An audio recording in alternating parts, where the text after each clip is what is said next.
Irmãos, abramos as Escrituras na palavra no trecho do capítulo 10 do Evangelho de João.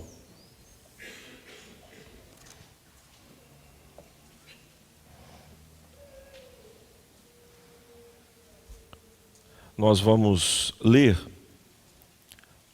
todo o trecho que se encontra no capítulo 10, versículo de número 22, até o versículo de número 42. Contudo, nós vamos nos ater a apenas os versículos de número 22 a 30. Mas para que tenhamos a visão completa da passagem, é importante que nós façamos esta leitura de todo o trecho. Eu vou ler, peço aos irmãos desculpas, a minha voz não está muito boa, mas também peço atenção aos queridos. Diz assim a palavra eterna. Celebrava-se a festa da dedicação em Jerusalém, era inverno, e Jesus estava no templo caminhando pelo pórtico de Salomão. Os judeus reuniram-se ao redor dele e perguntaram: até quando nos deixará em suspense? Se é você o Cristo, diga-nos abertamente. Jesus respondeu: eu já lhes disse, mas vocês não creem. As obras que eu realizo em nome de meu Pai falam por mim, mas vocês não creem porque não são minhas ovelhas. As minhas ovelhas ouvem a minha voz, eu as conheço e elas me seguem. Eu lhes dou a vida eterna e elas jamais perecerão. Ninguém as poderá arrancar da minha mão. Meu Pai, que as deu para mim, é maior do que todos. Ninguém as pode arrancar da mão de meu Pai. Eu e o Pai somos um. Novamente os judeus pegaram pedras para apedrejá-lo, mas Jesus lhes disse: eu lhes mostrei muitas boas obras da parte do Pai. Por qual delas vocês querem me apedrejar? Responderam os judeus: não vamos apedrejá-lo por nenhuma boa obra, mas pela blasfêmia, porque você é um simples homem e se apresenta como Deus. Jesus lhes respondeu: não está escrito na lei de vocês? Eu disse: vocês são deuses? Se ele chamou deuses àqueles a quem veio a palavra de Deus, e a Escritura não pode ser anulada, que dizer a respeito daquele a quem o Pai santificou e enviou ao mundo? Então, por que vocês me acusam de blasfêmia, porque eu disse, sou filho de Deus? Se eu não realizo as obras do meu Pai, não creiam em mim. Mas se as realizo, mesmo que não creiam em mim, creiam nas obras, para que possam saber e entender que o Pai está em mim e eu no Pai. Outra vez tentaram prendê-lo, mas ele se livrou das mãos deles. Então Jesus atravessou novamente o Jordão e foi para o lugar onde João batizava nos primeiros dias do seu ministério. Ali ficou e muita gente foi até onde ele estava, dizendo: embora João nunca tenha realizado um sinal milagroso, tudo o que ele disse a respeito deste homem era verdade. E ali muitos creram em Jesus.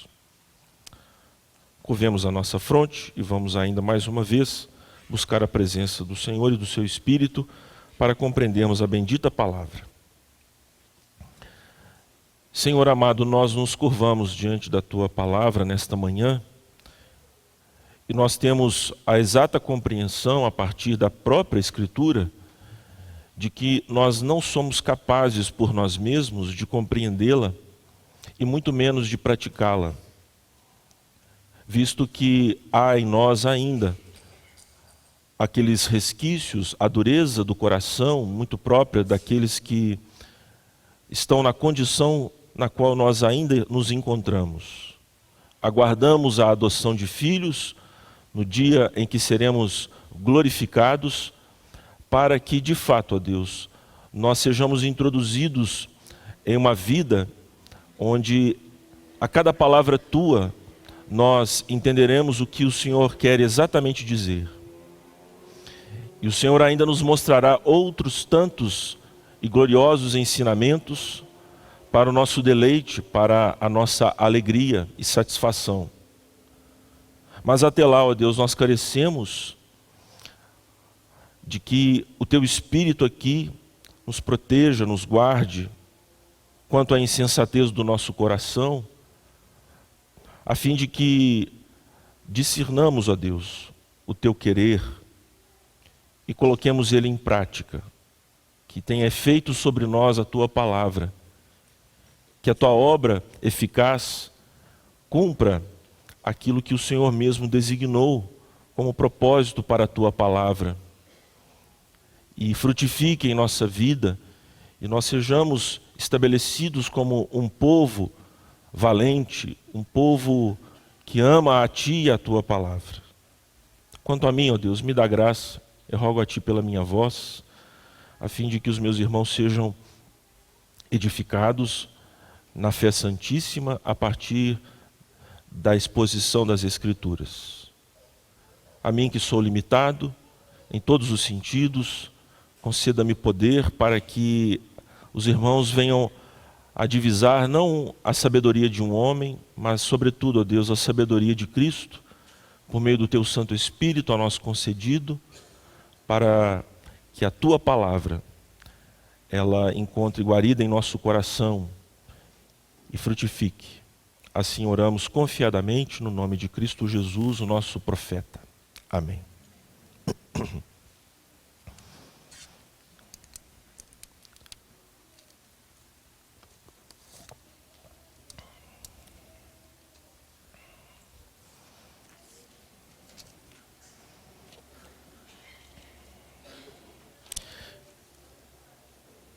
Irmãos amados, o Senhor Jesus Cristo está no pórtico de Salomão. É Jerusalém, é tempo da festa da dedicação, como nós acabamos de ler. A Hanukkah, que é o nome hebraico desta festa, significa uma festa de dedicação do templo. Nós sabemos que Alexandre o Grande, quando após a sua morte, teve o seu grande império dividido. Os seus generais dividiram aquele imenso império.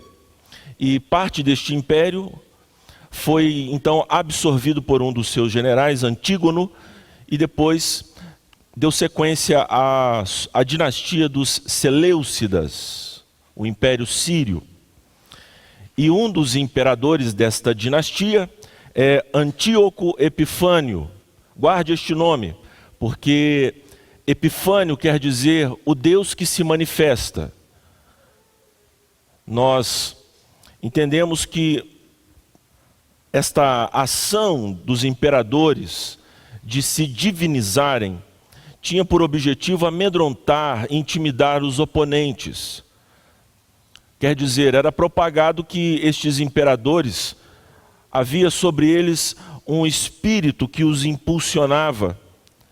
E ele então, Antíoco Epifânio, um homem guerreiro e extremamente profano, alguns o chamavam de Epímanes, o louco. E por qual razão? Ele era um homem extremamente blasfemo. Ele, além de se achar o Deus que se manifesta, o Deus que poderia dominar a região da Palestina, o Império Assírio, foi a região que ele absorveu do Império, como eu vinha dizendo, de Alexandre o Magno, depois dividido, e os sírios então dominaram aquela região e disputavam com outros generais rivais que sucederam Alexandre o Grande. Mas ele é louco porque, meus irmãos, ao invadir Jerusalém, ele profanou o templo e sacrificou uma porca a Zeus, um deus grego, como nós bem sabemos. É interessante porque João, ele está muito atento a esta manifestação divina chamada Cristo Jesus. Diante dos olhos dos judeus, na festa da dedicação, está o Deus manifesto. A festa lembrava a tragédia de Antíoco Epifânio, o Deus manifesto. o Deus tirano que profanou o culto em Israel. E diante deles estava o Deus que leva a termo, que consuma o verdadeiro culto a Deus.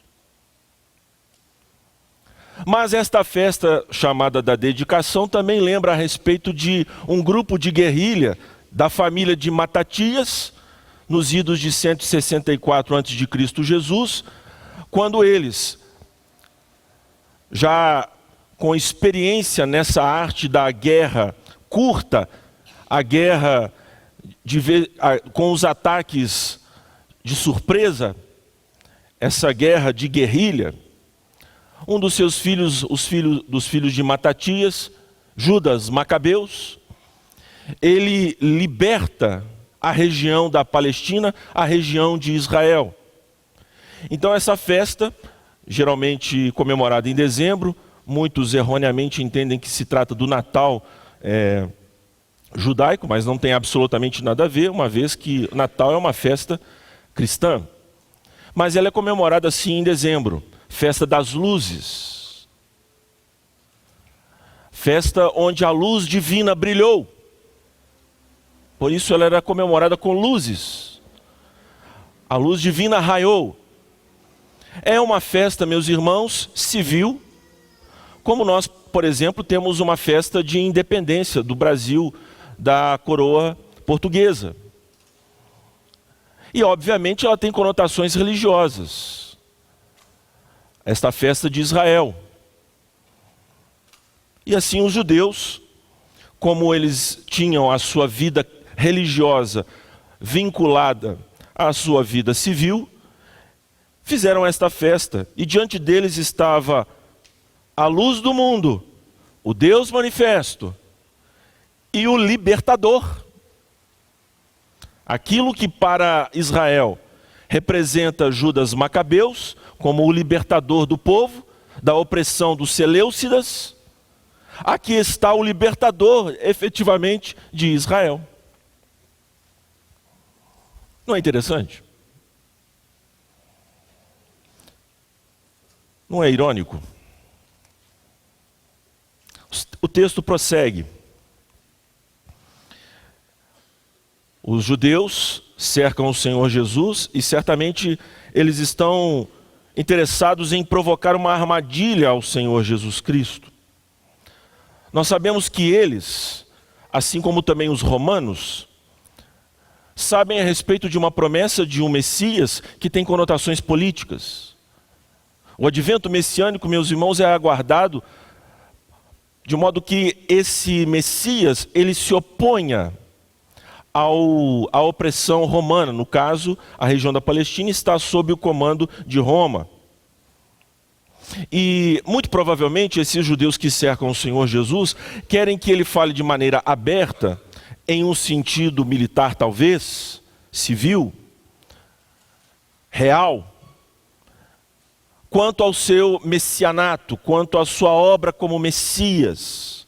E isso certamente colocaria o Senhor Jesus em situação extremamente difícil, tanto com a corte romana, quanto também com as lideranças judaicas. Isso pode ser depreendido, meus irmãos, a partir daquilo que lemos adiante do texto que estamos meditando propriamente aqui nesta passagem, né, nesta ocasião. Eles estão provocando uma armadilha com o Senhor Jesus, querendo levá-lo. Nós sabemos que este é o ritmo agora do Evangelho de João. Flagrantemente o Senhor Jesus está em luta, em oposição a esses homens maus, líderes de Israel. E não apenas a liderança, mas também parte do povo. O Senhor Jesus é pedra de tropeço, rocha de escândalo. Uns dizem que ele engana o povo, outros dizem que não. Ele é de fato o que diz ser. E essa controvérsia, ela se avoluma e nós vamos cada vez mais observando a fúria do povo contra o nosso Redentor. E então eles perguntam: até quando nos deixará em suspense? Irmãos, eu não sei você, mas a minha percepção das mulheres tem a ver exatamente com esta curiosidade. Se eu desejo provocar a minha esposa, é dizer a ela aquilo que eu não posso dizer claramente. Mas não é só as mulheres que são assim, não é verdade, meus irmãos? Na maioria das vezes nós somos futriqueiros. Nós gostamos de fofocar. Nós gostamos de levar avante notícias, não porque estamos de fato preocupados com as pessoas, mas porque gostamos, né? Nos refestelamos na porqueira da fofoca. Esses homens são assim.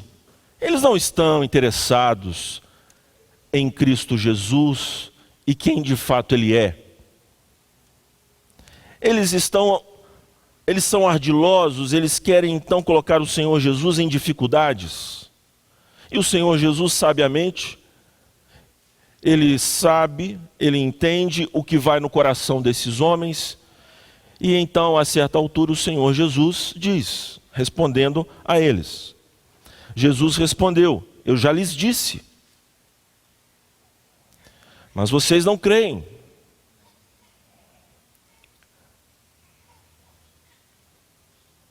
Se vocês fossem a minha ovelha, vocês entenderiam. Mas vocês não são as minhas ovelhas, vocês não entendem. As minhas ovelhas entenderiam quem eu sou, de onde eu venho e qual é a minha obra. O Senhor Jesus, então, irmãos, vai produzir uma resposta muito maravilhosa. A resposta do Senhor Jesus vai muito além da pergunta daqueles homens. E isso os enfurece terrivelmente. O Senhor Jesus vai ao ponto, dizendo que a natureza, preste atenção, a natureza da sua obra, de resgatar, redimir, arrebanhar as suas ovelhas, testificam, dão conta de quem Ele é, de onde Ele veio. A sua obra evidencia a respeito da sua pessoa, evidencia a sua pessoa, demonstra quem Ele é. E qual é a sua obra que demonstra o seu ser? A segurança dos crentes. Por isso nós intitulamos a mensagem como sendo as ovelhas do Supremo Pastor estão em boas mãos. Ao entender esta obra de Cristo Jesus, as ovelhas do Supremo Pastor estão em boas mãos. Claramente se deduz a partir desta obra quem é Jesus, de onde Ele veio. E o Senhor Jesus então vai muito além na sua resposta. Ele lhes diz de uma outra forma, fazendo com que eles ficassem enfurecidos, de que esta obra de segurança das suas ovelhas, de lhes conferir a vida eterna, é resultado de uma relação que ele tem com Deus. Este é o mote, é o que nosso apóstolo querido vem tratando a respeito da natureza do Messias, da sua obra. Tudo que ele realiza, na verdade, é o plano glorioso de Deus, o Pai, celebrado com o seu Filho Jesus e eficazmente aplicado pelo seu Espírito, no tempo e no espaço, trazendo para Deus uma família. Esta é a obra do Messias, que é resultado do seu amor, do seu grande amor pelo Pai. E do grande amor, do imenso amor, do infinito amor, do santo amor do Pai, de dar ao Filho irmãos. Então o Senhor Jesus vai falar a respeito para os judeus quem Ele é. Quem Ele é. E é exatamente o que nós temos no epílogo, ao final do Evangelho, como que os homens devem crer em Jesus? Pelo relato destas obras. Pelo relato dessas obras. Estas obras relatadas por João são suficientes para levar, para conduzir as ovelhas do Cordeiro, o Cordeiro de Deus, a Ele. Então, diante dos judeus, está Cristo Jesus, o Deus manifesto, a luz do mundo, o libertador. Eles estão comemorando a festa da Hanukkah, onde Deus providenciou um libertador para se opor ao Deus anti-Deus, o Deus manifesto Antíoco Epifânio. E o Senhor Jesus, então, fala para esses homens a respeito da sua obra, o que ele veio fazer, que atesta quem ele é. E o Senhor Jesus contrapõe a obra que ele realiza aos homens. No versículo então de número 25, eu já lhes disse, mas vocês não creem, as obras que eu realizo em nome de meu Pai falam por mim. Eis aí o foco da resposta de Jesus. Olhem as minhas obras. As minhas obras, que incluem a salvação das ovelhas, não incluem vocês. Porque se assim o fosse, vocês haveriam de me ouvir. O profeta Ezequiel falou a respeito de um bom pastor. Eu sou este bom pastor. Em outras palavras, o Senhor Jesus está mostrando que ele tem uma relação com o Pai e uma relação com essas ovelhas. E ele então aponta para este fato. As minhas ovelhas ouvem a minha voz. Eu as conheço e elas me seguem. Então elas têm esta marca inequívoca, estas marcas inequívocas nas suas orelhas, nas suas mentes e nos seus corações e nos seus pés. Elas ouvem, elas conhecem e elas seguem. O Senhor Jesus mostra a sua obra em relação a estas ovelhas. Eu lhes dou a vida eterna e elas jamais perecerão.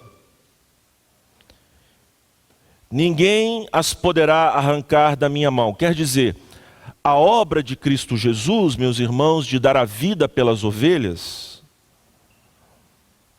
é eficaz porque ela é resultante do seu poder, que aqui ele se refere à minha mão. Mas ele vai mais adiante. Ele diz, meu Pai, o Senhor Jesus faz questão de dizer que Deus é o Pai dele e só, e somente. Meu Pai que as deu para mim. O Senhor Jesus então faz uma clara referência a um acontecimento passado, ou melhor, um acontecimento na eternidade, de Deus conceder a Cristo Jesus um rebanho, um povo. E a NVI muito bem traduziu, dizendo que o Pai, e não as ovelhas, mas o Pai é maior do que todos. O poder então de Deus, o Pai, é este poder de salvar, de regenerar, de trazer para si um povo. Este poder é dado, manifesto através da ação do Pai, graciosa, de conceder a Cristo Jesus um povo. E este poder não pode jamais alguém arrancar da mão do Pai. O fato de Deus então manifestar este poder demonstra que é um poder inabalável. O fato de Deus decidir na eternidade salvar homens revela o seu poder inabalável, este poder em que os homens jamais podem corromper, ameaçá-lo, desafiá-lo. E no caso de tirar das mãos do Pai e consequentemente das mãos de Cristo, o rebanho conferido ao próprio Senhor Jesus. Quando você observa um leão indo em busca da presa, nós podemos observar, o leão é um dos predadores mais vorazes e violentos que existem. O leão, quando ele vai em busca da presa, geralmente ele imprime uma velocidade, meus irmãos, brutal para a sua compleição. Ele põe todo o seu esforço, toda a sua estrutura, toda a sua voracidade nos 50 quilômetros por hora que ele desenvolve. E quando, meus irmãos, ele atinge a presa, as suas patas asseguram o jantar da noite. Ninguém pode arrebatar da mão das patas deste leão a sua presa. Ela muito lhe interessa. Pois bem, a palavra arrancar, que em outras traduções aparece arrebatar, nos remete a exatamente esta ação predadora. Obviamente que no caso aqui, está se referindo à ação de Deus em Cristo Jesus de salvar o seu povo. Não é maravilhoso? Nós sabemos que o poder de Cristo Jesus, o poder de Deus, o Pai, é um poder inabalável neste sentido. É de uma eficácia, meus irmãos, em que a presa do leão, mesmo que ela se debata e queira exercer toda a força para escapar daquelas patas poderosas, ela não conseguirá. O Senhor Jesus Cristo está demonstrando que a natureza da sua obra é tão poderosa, tão eficaz, tão inabalável, tão profunda, que ela é comparada a esta ação divina, a esta ação de um predador, vindo ao encontro da presa, se apoderando dela. Eu peço aos irmãos para ir comigo até Êxodo, capítulo de número 13. O Senhor Deus está prestes a libertar o povo de Israel. Nós sabemos que a transposição do povo de Israel do Egito rumo à terra prometida é uma tipologia das ações salvíficas de Deus, de transportar a igreja das trevas para a maravilhosa luz do amor de Deus em Cristo Jesus. O capítulo 13, Deus ordena que o povo consagre primogênitos a Deus, o Pai. A Deus. E nós sabemos que esta consagração dos primogênitos, atentai para isto, os primogênitos apontam também para Cristo Jesus. Deus não poupou o seu próprio Filho, antes o entregou por nós. Este rito da consagração dos primogênitos mostra que, assim como Deus separou aquilo que de melhor havia da sua parte, o Filho do seu amor deveria ser representado e tipificado pelo povo de Israel através da consagração dos primogênitos. E isso também para demonstrar, irmãos, a natureza da obra salvífica de Deus em relação ao povo de Israel. Mas repare aqui em uma palavra que muito nos interessa, a qual Cristo Jesus repete no trecho que acabamos de ler: mão. Esse é um termo pactual, mão. Capítulo 13 diz assim, o versículo 1. E disse o Senhor a Moisés: consagra a mim todos os primogênitos, o primeiro filho israelita me pertence, não somente entre os homens, mas também entre os animais. Então disse Moisés ao povo: Comemorem esse dia em que vocês saíram do Egito, da terra da escravidão, porque o Senhor os tirou dali com mão poderosa.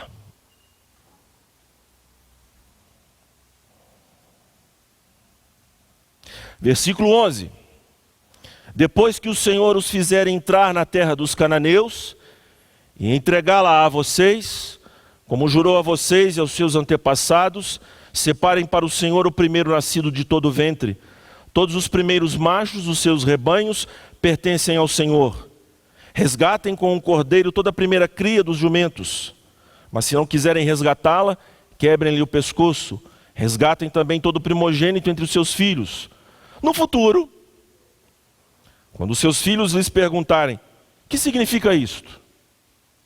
Digam-lhes. Vocês leem, por favor.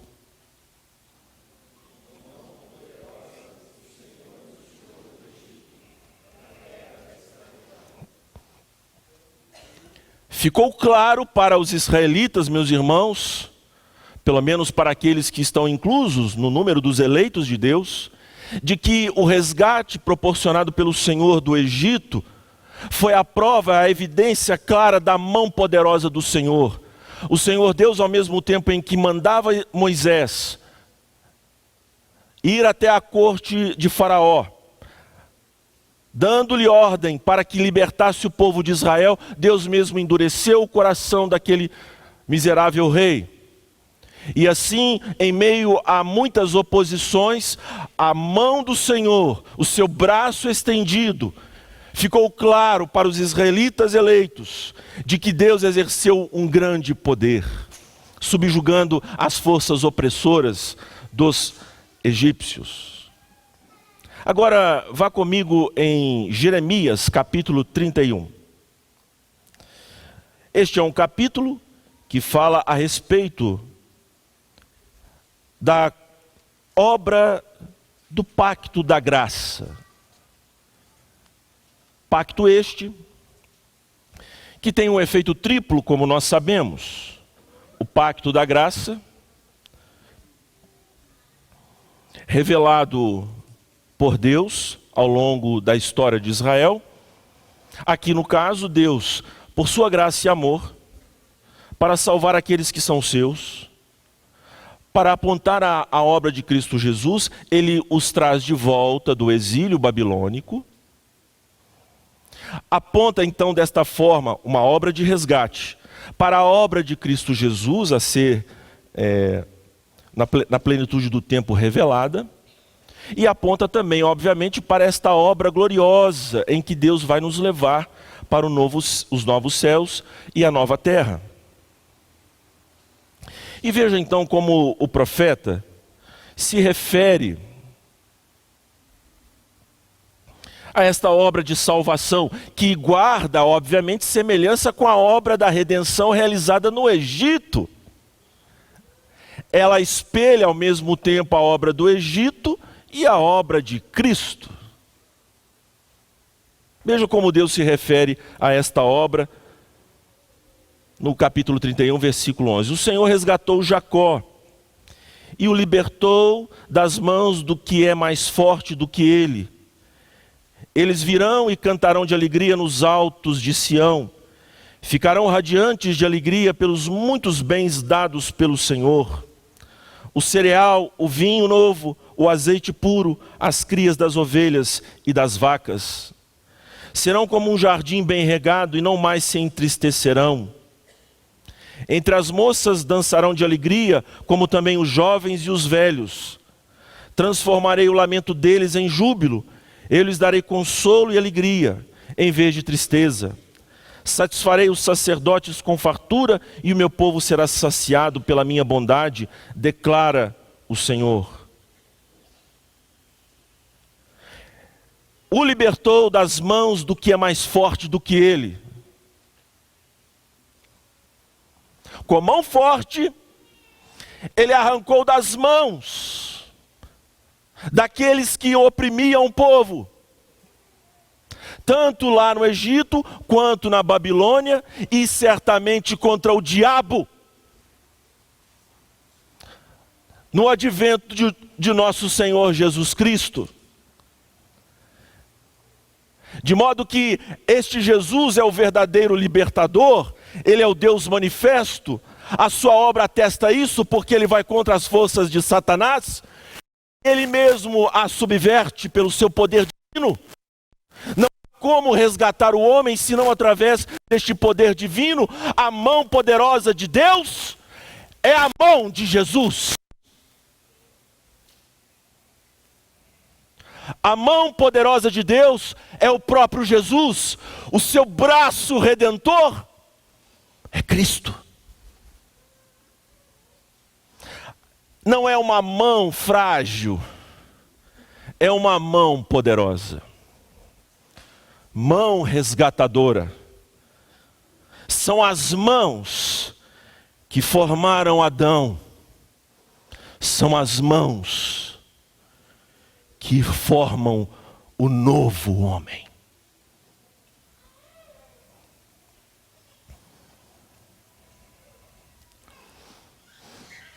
Os judeus não entenderam, meus irmãos, que a força poderosa de Deus o Pai e a força poderosa de Deus o Filho apontavam para esta relação. Jesus então diz: eu e o Pai somos um. E de fato, meus irmãos, não teremos tempo para ler, mas eu peço aos irmãos que consultem em suas casas o texto de Isaías capítulo 40, versículo 11. Ali fica claro, além de outros textos na própria profecia de Isaías, de que o agente messiânico é Deus e é pastor. O Deus libertador, que assim se manifesta na profecia de Isaías, tem por agente o próprio Deus. Tem por agente o Messias, que é Deus, e é revelado por Isaías como um pastor. Este bom pastor, ele é ovelha também.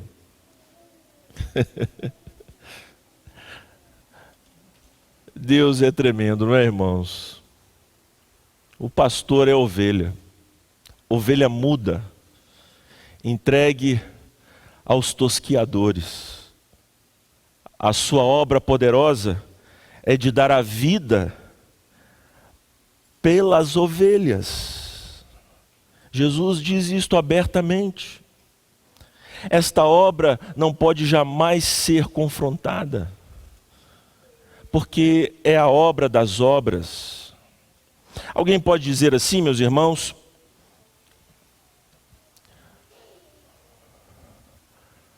onde está a nossa vida? Onde está a sua vida? A Bíblia diz que Satanás vive ao nosso derredor como um leão rugindo, buscando a quem possa tragar. As hostes infernais, meus irmãos, lutam contra a igreja de Cristo Jesus, usando inclusive os poderes terreais, os homens maus, para atacarem a igreja de Cristo Jesus. Mas o que diz Paulo em relação a esta batalha cósmica, imposta pelo próprio Deus, desde lá do Éden? Ele diz que a nossa vida está escondida em Cristo Jesus, que a nossa vida está oculta em Cristo Jesus, que nesta batalha sangrenta, o próprio pastor, rei, libertador, vai adiante do seu povo, eles estão para ele, e é ele quem triunfa nesta batalha, é ele quem concede a vitória ao seu povo. Jamais perecerão.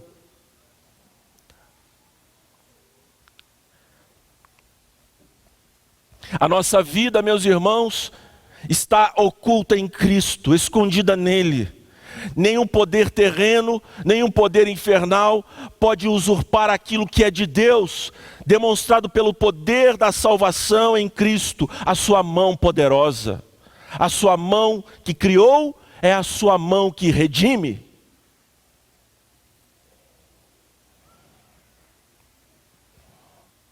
Mas vejam, atentai para isto.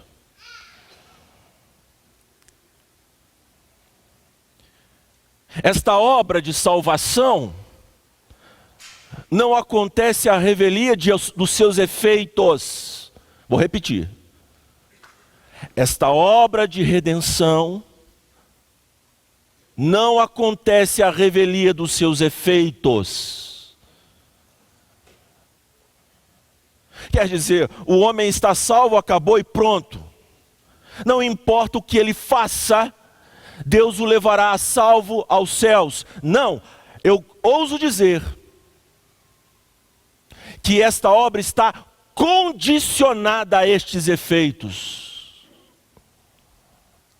Embora a salvação não esteja condicionada ao esforço humano, ela não acontece sem o esforço humano. Porque esse é o efeito pactual da obra eficaz da cruz.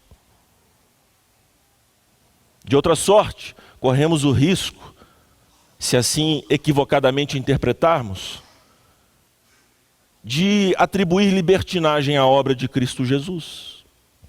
Vivam como queiram. Não, é justamente pelo fato desta obra ser insuperável, eficaz. Veja o que Jesus diz no versículo 27. As minhas ovelhas ouvem a minha voz. Eu as conheço e elas me seguem. Não somos nós dois, eu e elas, que obtemos a vida eterna. Jesus é claro, eu lhes dou a vida eterna. Eterna é esta que inclui o ouvir, o chamado eficaz de Deus, o assentir, o conhecer a Deus, e a volição, o seguir a Deus. Há pessoas que ouvem, mas não seguem, ficam até alegres, ficam até serelepes, alegrinhas. Os pastores olham assim, né, os pastores dos crentes, aquela ovelha animada. Daí a algum tempo, se revela um bode terrível. Alguns até assentem a verdade do Evangelho. Ficam alegres, felizes, e até o Evangelho é como uma massagem intelectual no seu cérebro. Eles amam a teologia, se vangloriam de serem calvinistas, de boa cepa. São homens que estão prontos a atirar para matar em qualquer arminiano abobalhado. Mas não seguem a Cristo Jesus. Não ouvem a sua voz. Esse é o caso, meus irmãos, dos judeus. Eles estavam inseridos no pacto, eles conheciam a Yahvé, ou pelo menos em tese, obviamente. Eles diziam ter como pai a Moisés, como seu instrutor e mestre. Mas eles não reconheceram a voz do verdadeiro mestre de Moisés. Não seguiram a lei de Moisés dada por Jesus, o grande legislador. A obra da graça de conceder salvação aos homens, meus irmãos, inclui, obviamente, as ações humanas. Esta é a obra das obras. A graça, ela é eficaz porque ela cumpre esses efeitos na vida das ovelhas.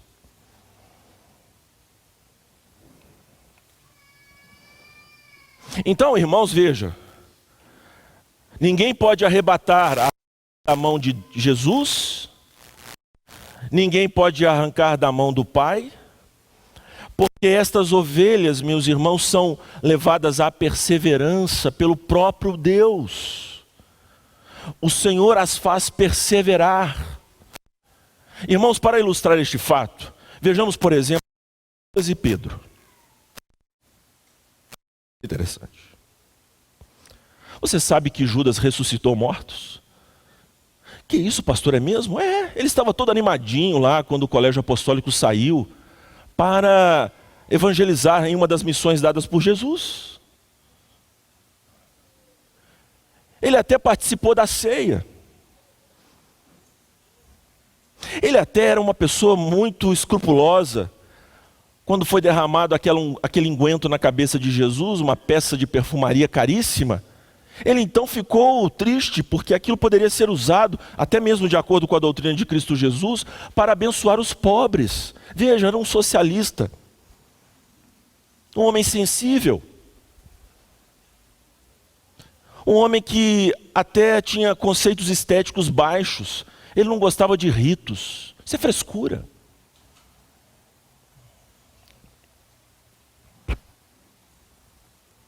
E veja Pedro. Pedro andou com Jesus, serviu a Jesus, ressuscitou mortos, mas também, como o próprio Judas, ele negou a Jesus. Chegou a praguejar, dizendo que não o conhecia.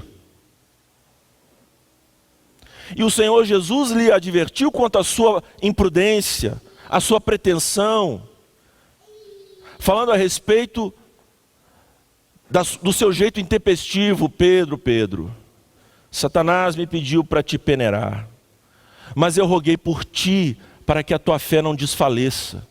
Tu, quando te converteres, apacenta.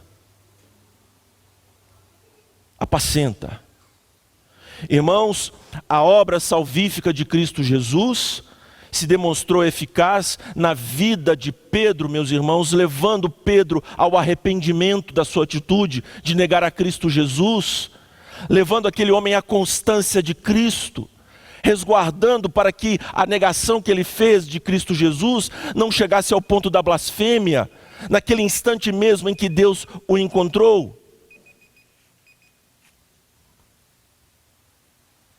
O Senhor, meus irmãos, Ele tem guardado muitas vezes as nossas vidas exatamente desta maneira. Algumas vezes nós cremos que vamos passar do ponto, que chegamos a um ponto que de fato não há expectativa para nós. Mas Deus a todo instante, meus irmãos, não nos isenta das consequências terríveis dos nossos pecados. Muitas vezes Ele faz com que este fel amargo venha até a nossa boca e produza mais perseverança, porque Ele nos ama, Ele nos segura debaixo das patas do leão de Judá. Está a sua e a minha vida. Ele lhe tem, você é dele, e ninguém, nem você. Quantas vezes eu quis ir embora, abandonar o meu rei, dizer a ele que não o amava, que não queria servi-lo, e ele foi lá. O esposo ofendido, o esposo manchado, não teve vergonha de atravessar a rua e buscar a sua prostituta, que é alvo do seu amor.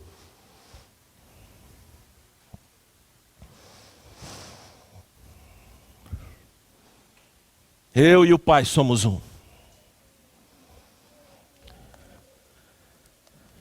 O Senhor Jesus, obviamente, não está falando apenas de uma comunhão de atitudes. Alguns, erroneamente, como as testemunhas de Jeová, vão interpretar assim esse texto. Mas não pode ser, porque na sequência do texto nós vimos: os judeus pegam em pedras para atirar em Cristo Jesus, porque a sua declaração significou, pressupôs, inferia-se dela a sua divindade. Eles perguntaram se Jesus era o Messias. Ele falou, não só o Messias, mas Deus também.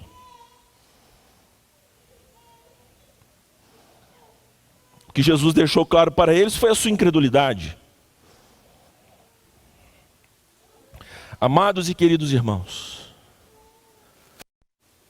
nós temos motivos de sobra para vir a este culto nesta manhã e louvar a Deus, porque mais uma vez neste texto, e se assim é repetido, é porque nós precisamos ouvir mais uma vez que a nossa salvação está em boas mãos. Que mãos amáveis que nos levam a ouvir o Evangelho, a entender o Evangelho e a seguir a Cristo Jesus. Mãos que nos levam à obediência. E quando estamos distraídos, não é o acaso que nos socorre, mas é a mão poderosa, a mão de Cristo Jesus. Esta mão que está assentada à mão direita do Pai.